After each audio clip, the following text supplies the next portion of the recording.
Welcome to the first installment of a weekly IU basketball talk here on the WIUX Sports blog. I'm Robby Howard, along with Sam the Rump Rumpsa. That's me.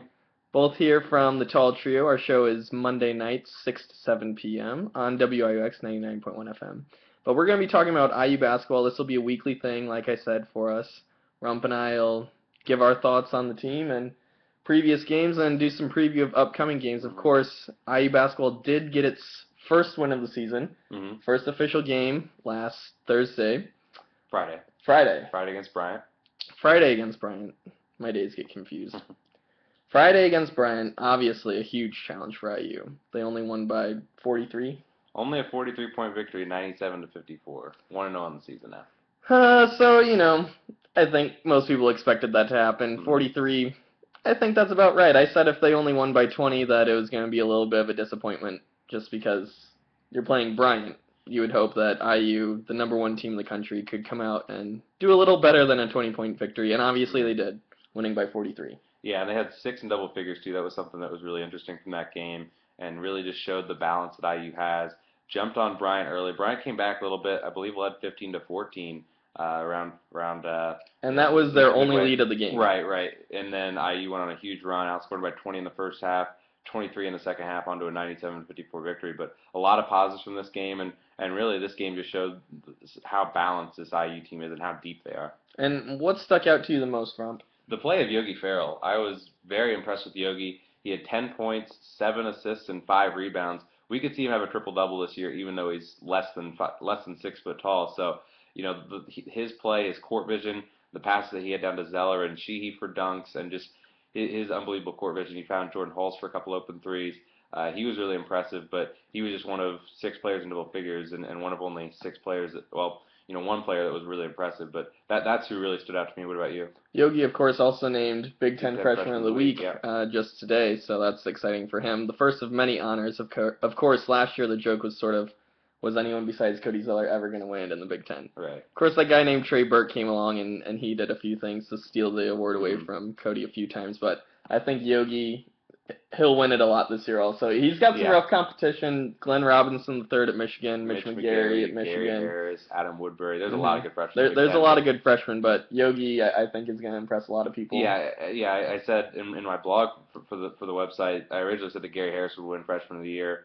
Might be Yogi Ferrell. I mean, there definitely are so many options, and we'll see how it unfolds throughout the season, but definitely Yogi's play was impressive in the opening night game. The other player who impressed me a lot, really a couple players, one being Christian Watford, just because of the fact that he had 15 rebounds. Now, for those of you who've been following Christian throughout the course of his career, you may remember he used to be very shy, very timid about going down into the post and grabbing rebounds. That was not his thing at all. He wanted to stay out on the wing, be a wing player, shoot the three-point shot, maybe do a little dribble drive and get a short jumper, but he did not want to get in that painted area, and for him to step up and get 15 rebounds, 15 points, 15 rebounds, I think he finally understands that if he wants to make it in the NBA, he has to show he can do a little bit of both. I mean, he even ripped away a few from his own teammates in that game. Yeah, he's being aggressive, which is something that Christian has not been a lot. He hasn't been aggressive from time to time, and he was very aggressive in this game against Bryant. It was good watching, too. Even though he struggled with the shot, 3 of 9 from the field, 1 of 5 from three-point range, he was still able to get to the line, still to get rebounds, get into the paint, and really work down in the paint. 8 of 9 from the free throw line, and IU really did quite well from the free throw line. 29-34, 4 of those misses were Cody Zeller. And Zeller, Cody said he didn't really know what was going on with the free throws, but he'll get working on it. And Zeller, obviously, no surprise, 18 points, 10 rebounds, 8 of 10 from the field, and there was just a string in the first half, right when IU went on that huge run to really start pulling away, that Zeller was just unstoppable down the paint because they weren't double teaming him. Right. And that's if that's a mistake that people are going to make, then it's gonna be easy money for Cody Zeller. And even if people are gonna double team him, you still kick out to other options. So so dangerous. And Cody, first of many great games I'm sure this season. You bring up the other options. That's one thing about Christian Watford is he doesn't really have to be a scorer on this team. You talked about him struggling just a little bit with his shot on Friday. It doesn't really matter if he is struggling because there are so many other options on this team that Christian Watford does not have to be a big scorer on this team in order for this team to have success. And another player that I was impressed with besides Christian was Jeremy Hollowell. someone who I think a lot of people who don't follow the team very closely don't really know about.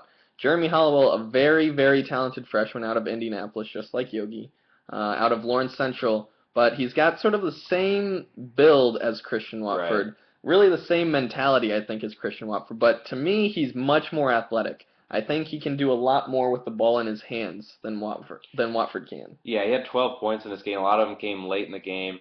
He was able to attack the basket really well. He went 4 from 6 from 2 points. Unfortunately, his 3-point shots are pretty ugly. I'm just going to throw it out there.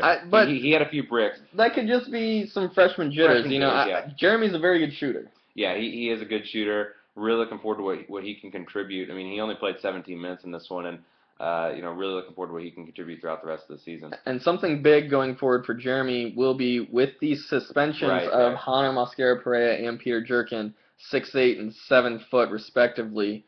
That's going to put Jeremy probably in the post a lot more, just like Christian Watford's going to have to step up and become a post player during these next now 8 games after serving 1 game.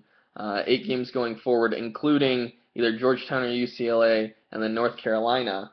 These guys are going to have to step up and play the post because you look behind Cody Zeller, the only other guy behind him is Jeff Howard. Yeah. And he's 6'8". He's not really center material per se. He's just a big body. That's really all he brings to the table. Yeah, it's kind of scary. We're going to be playing forwards in the center position a lot, and that's what they did. Wofford played center a little bit. Jeremy Hollowell played center towards the end of the game. And Jeremy Hollowell at the center position is really a scary thought because he really is more of a true wing player. And, it's unfortunate, but it's something that Tom Crean and the team, they just have to deal with it now, I mean, the suspensions, if the appeal doesn't go through, then that's just something they're going to have to deal with over the next 8 games. And, it is what it is, even though a lot of IU fans and nationwide, not only IU fans, but, national guys have said, wow, these suspensions really aren't that, it's not good.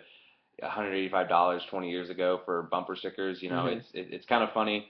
But, it's not really funny just because it's the NCAA screwing IU, really. I think most people can agree that this is just ridiculous in the age in which we see some crazy things happening at other universities. Yeah, I mean, it's just a suspension that has happened now, though. So and it really does hurt IU, I think, just because you're taking away the depth that they have at the forward and center position. This is a team that I think most people have pretty high hopes for. Some people are saying they could maybe even go undefeated in non-conference play, which is entirely possible. I definitely think that's possible with Shabazz out for UCLA. North Carolina come to Assembly Hall. That's no easy task. It's a tough place to come into. It's definitely a tough place. Butler should be able to be a win, and a lot of the other games are just teams like Bryant, teams like North Dakota State. And no offense to those big teams. challengers in Central Connecticut State. Though. Right. I mean, but you got to felt that your schedule with those teams. So hopefully this team will be able to learn how to play without Hanner and Peter. But even if Hanner was eligible, he's still dealing with a foot injury.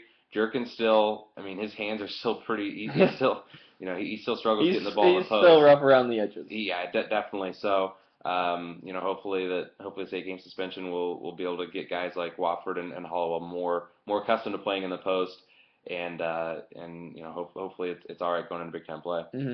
Now, looking ahead tonight, IU basketball plays North Dakota State. Again, this is a team, a no-name team. Right. The early line favors IU by 20 points. Rump, what do you think about the 20-point favorites? You think that's a little low? I think that's a little low. I mean, we beat Bryant by 43. Obviously, Bryant, it was horrible last year. I think they only had 1 win. North Dakota State a little bit different. They had 17 wins in the Summer Conference, 17-14 last year. They won their first game 93-47 over Valley City State. Wow. But, I do think they are definitely a better team than Bryant, but I still think 20 points is a little low. Yeah, we'll see. I mean, I'm pretty confident that IU is going to come out and get the W tonight. Again, I'm not really interested more in how much they win by. I'm more interested in seeing how the players come out and gel together and work together. Of course, how the chemistry with Yogi continues to improve with all the players since he is the point guard. Another big thing, actually going back to the Bryant game, I thought Jordan Hulse did a much better job of getting his shot. We saw in the exhibition game, Jordy struggled a little bit. I think he only took 1 shot in the exhibition game against Indiana Wesleyan. Jordy came out, actually scored the first bucket of the season for the Hoosiers on a 3-point attempt. He had 9 points overall, but one thing that we've argued about on our show, I think that the play of Yogi has really cemented the fact that I think Jordan Hall should be coming off the bench. I know that's a different argument. I know obviously you don't think so, just smiling and shaking your head.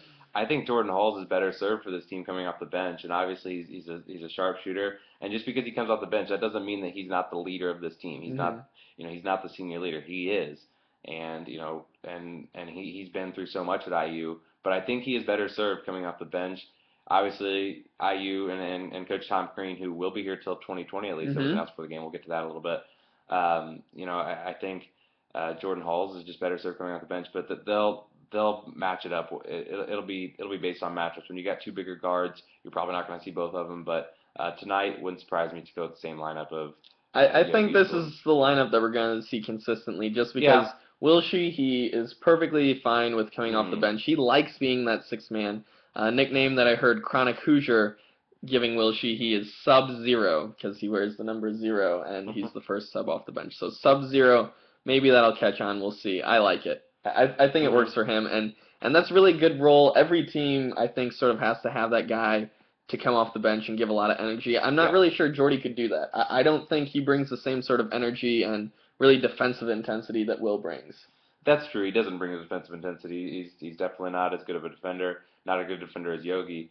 But I think still you can still bring a sharpshooter off the bench. A lot of teams have that role, and it's not like you're not gonna have that energy coming off the bench. You're still gonna have Remy Abel coming off the bench. You're still gonna have Mo Creek. You're still gonna have guys coming. Jeremy Hollowell, of course, too. You're still gonna have a lot of guys coming off the bench. But we'll see how Coach Crean goes about it over the next few games and into Big Ten play. Now to wrap things up here, score prediction for tonight versus North Dakota State.